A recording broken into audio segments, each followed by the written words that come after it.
Welcome to the Word for Life podcast, a daily devotional covering the entire Bible from Genesis to Revelation.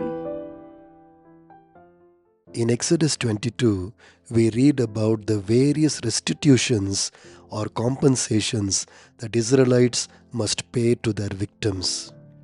For example, in verse 1, we read that whoever steals an animal of another person must pay back 5 or 4 of those animals he stole.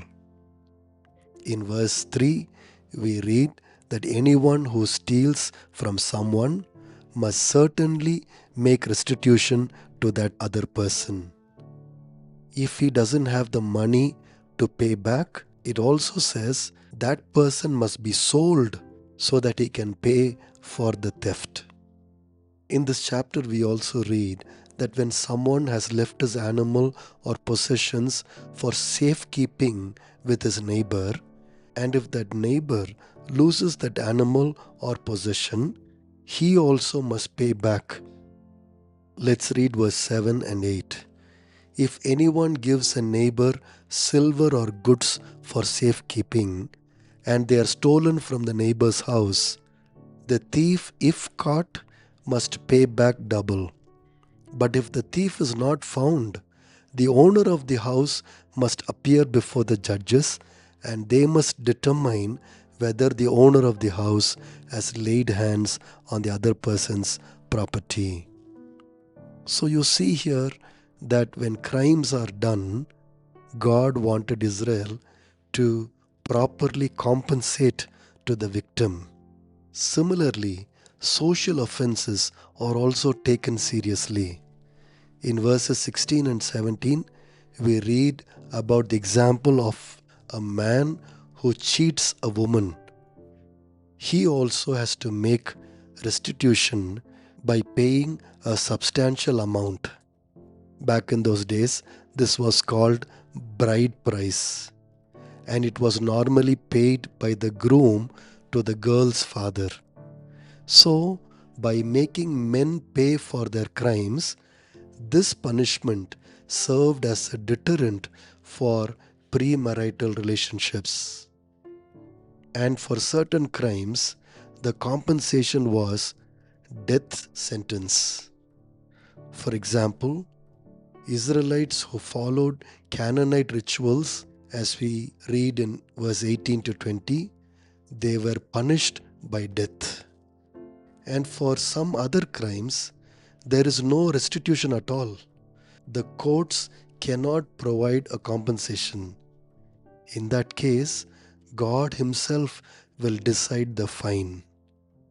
For example, if you read from verse 21 to 24, it says, if Israelites mistreat or oppress foreigners or take advantage of the widow or the fatherless, and if those people cry out to God, God will hear their cry. Verse 24 says, my anger will be aroused, and I will kill you with the sword. Your wives will become widows, and your children fatherless. In other words, God Himself will pay back.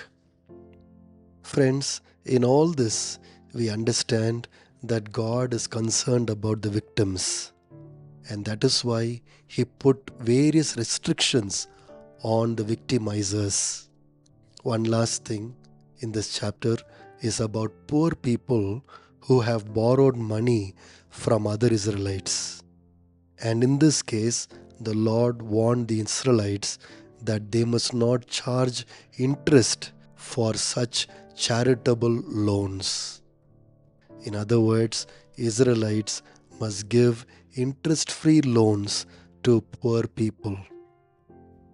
Friends, these commands actually points to the 10th commandment, that is, do not covet others' property. Even a believer's heart or mind can be tempted today with illicit desire and can be motivated by greed and selfishness. That is why the New Testament calls us to be careful about greed.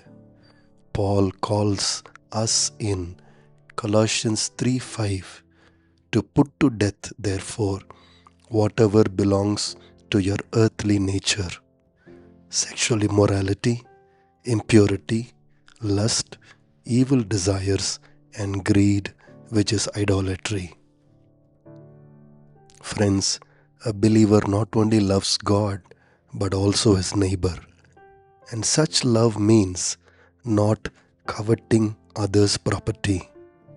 But if a believer takes others' property or things, he will do what Zacchaeus did. He will compensate. Thanks for listening. We'll see you tomorrow for the next episode of the Word for Life podcast.